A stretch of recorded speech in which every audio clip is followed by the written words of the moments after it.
Hello, ഇന്ന് ഉച്ചമയക്കത്തിന് ശേഷം തോന്നി ഒരു ബോളിയും പായസം കുടിച്ചാലോ എന്ന്. അങ്ങനെ ഞങ്ങൾ നേരെ വിട്ടത് കോഴിക്കോട് ബീച്ചിലേക്കാണ് കേട്ടോ. ഈവനിങ് ആയതുകൊണ്ട് തന്നെ നല്ല ഒരു വൈബ് മൂഡായിരുന്നു. ഇതേ കിടക്കുന്നു നമ്മുടെ സ്പോട്ട്. 3 തരം പായസമാണ് കേട്ടോ ഇവിടെ ഉള്ളത്. അട, പരിപ്പ് ആൻഡ് ഡ്രൈ ഫ്രൂട്ട്സ്. ഞങ്ങൾ അടയാണ് കേട്ടോ പറഞ്ഞത്. ഇതേ അട കിട്ടാൻ അടയിരുന്നപ്പോൾ ഇതേ കിടക്കുന്നു അട.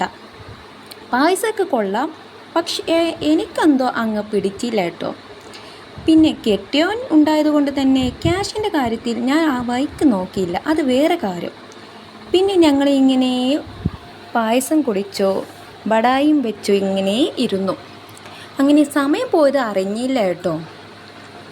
അങ്ങനെ ഞങ്ങൾ പിന്നെ നേരെ വിട്ടു നമ്മുടെ സ്വർഗരാജ്യമായ നമ്മുടെ വീട്ടിലേക്ക്. അപ്പോൾ ഇത്രയൊക്കെ ഉള്ളൂ. Okay, by.